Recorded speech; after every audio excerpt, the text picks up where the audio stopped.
오늘 우리가 함께 묵상할 말씀은 시편 89편 38절에서 52절까지의 말씀입니다. 시편 89편 38절에서 52절까지의 말씀 함께 읽고 오늘 우리에게 주시는 하나님의 은혜를 함께 나누도록 하겠습니다. 그러나 주님은 주님께서 기름을 부어서 세우신 왕에게 노하셨습니다. 그를 물리치시고 내버리셨습니다. 주님은 주님의 종과 맺으신 언약을 파기하시고 그의 왕관을 땅에 내던져 욕되게 하셨습니다. 주님께서 모든 성벽을 허무시고 요새를 폐허로 만드셨습니다. 길로 지나가는 사람마다 그를 약탈하고 그는 이웃들에게 수치거리가 되었습니다. 대적들의 오른손을 치켜 올려주셔서 원수들만 기뻐서 날뛰게 하셨습니다. 또 그의 칼날을 무디게 하셨으며 전쟁터에서 그를 돕지 않으셨습니다. 그의 영광을 끝나게 하시고 그의 왕위를 땅바닥에 내던지셨습니다. 주님은 또한 그의 젊은 날을 줄이시고 그를 수치로 덮으셨습니다. 주님 언제까지입니까? 영영 숨어 계시렵니까? 언제까지 주님의 진노를 불처럼 태우려고 하십니까? 내 인생이 얼마나 짧은지 기억해 주십시오. 주님께서 모든 인생을 얼마나 허무하게 창조하여 주셨는지를 기억해 주십시오.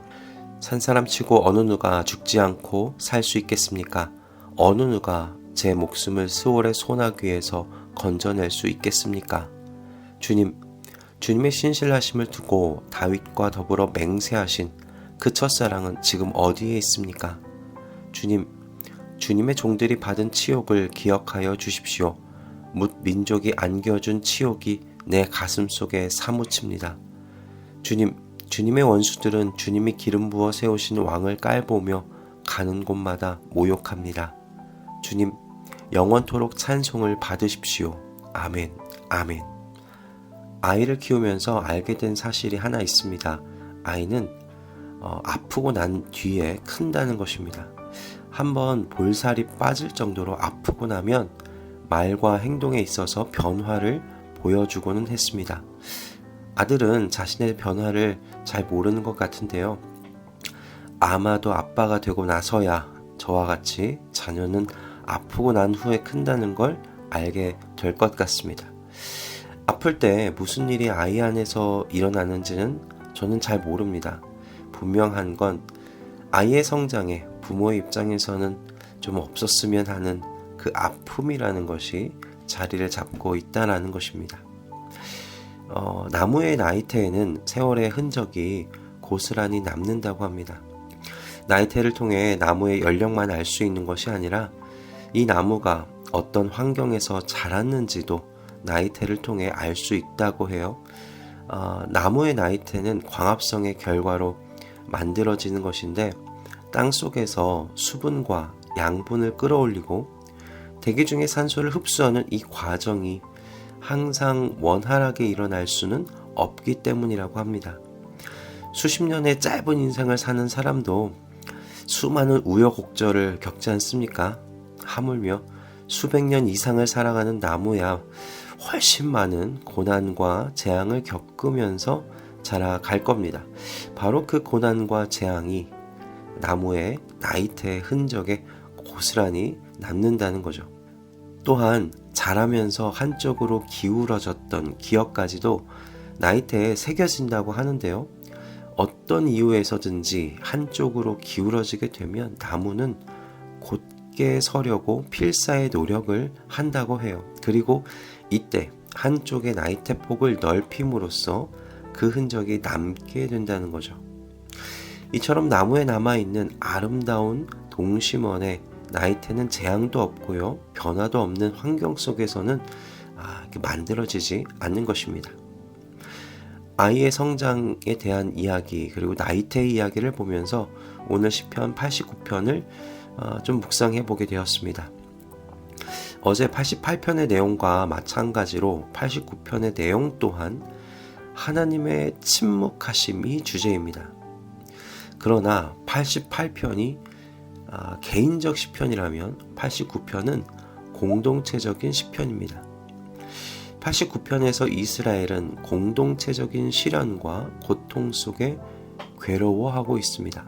어떤 때인지는 확실히 알 수 없지만 시인의 표현으로 볼 때 남유다의 왕권이 완전히 몰락한 때로 보입니다. 44, 45절의 말씀이 그것을 알려주고 있습니다. 그의 영광을 끝나게 하시고 그의 왕위를 땅바닥에 내던지셨습니다. 주님은 또한 그의 젊은 날을 줄이시고 그를 수치로 덮으셨습니다. 이런 시인의 표현으로 볼 때 이 시는 남유다가 바벨론에 의해 패망하며 국가의 공직자들이 포로로 잡혀간 일로 인해 쓰여진 것이 아닐까 생각해 볼 수 있습니다.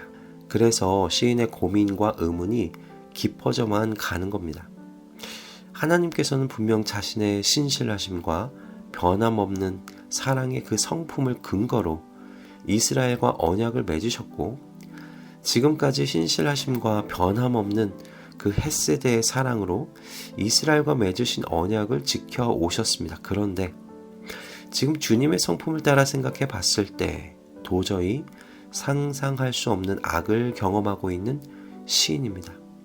그래서 시인은 대담하게 하나님께 49절과 같이 질문합니다. 주님의 신실하심을 두고 다윗과 더불어 맹세하신 그 첫사랑은 지금 어디에 있습니까? 이 질문 속에서 시인이 지금 치르고 있는 믿음의 투쟁을 우리 함께 느껴보실 수 있기를 바랍니다. 이 질문에는 시인이 끝까지 붙잡고 질문을 던지고 있는 하나님의 두 가지 성품이죠.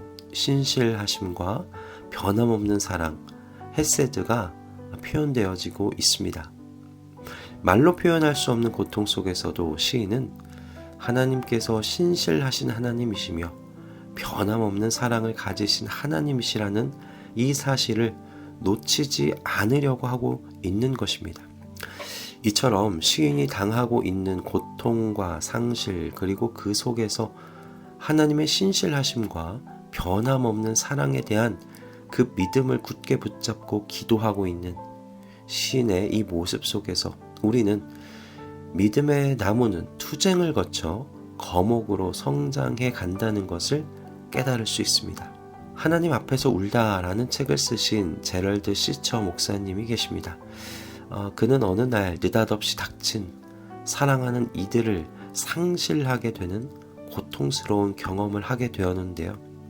미국 내 원주민 사역을 하기 위해 한 지역을 방문하고 난 후 내 자녀와 아내 그리고 어머님을 모시고 집으로 돌아가던 중 만취한 원주민의 차와 충돌하면서 그 자리에서 사랑하는 아내와 어머니 그리고 셋째 딸을 잃게 되었습니다. 갑작스럽게 닥친 공포스러운 이 상실 속에서 제럴드 시처 목사님이 얼마나 울고 또 울었는지 몰라요. 40일이면 더 이상 눈물이 안 나올 줄 알았지만 40일이 지난 이후에도 눈물이 진액이 될 정도로 슬픔 속에 잠겨 살아야만 했다고 합니다.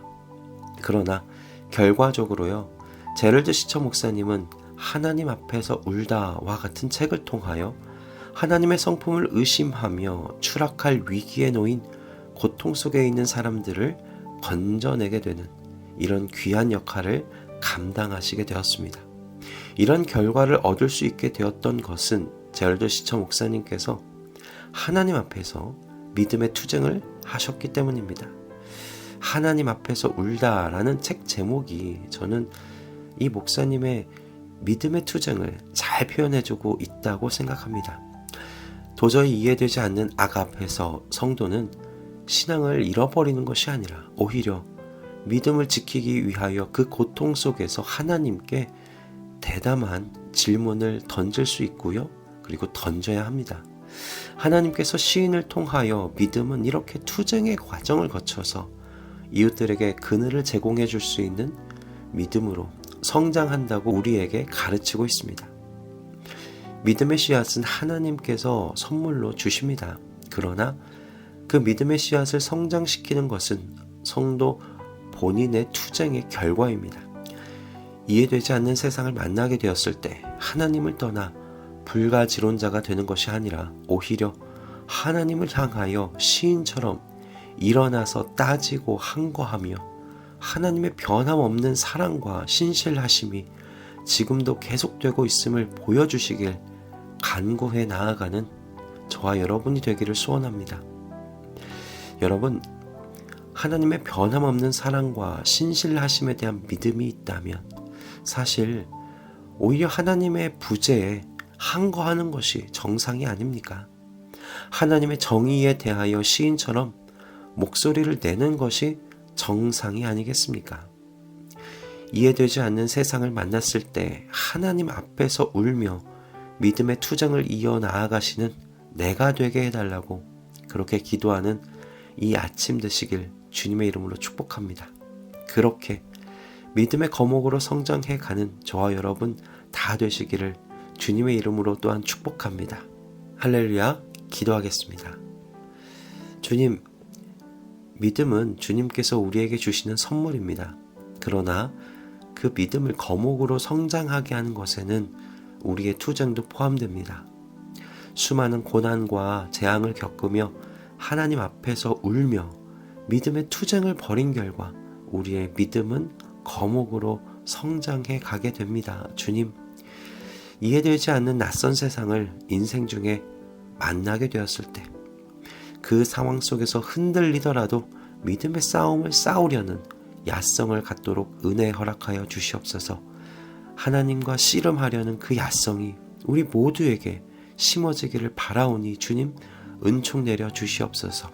오늘도 말씀으로 우리를 흔들어 깨우시고 깨어서 걸어가야 할 방향을 또한 말씀을 통해 지도해 주신 하나님을 찬양하며 우리 주 예수 그리스도의 이름으로 기도드립니다. 아멘.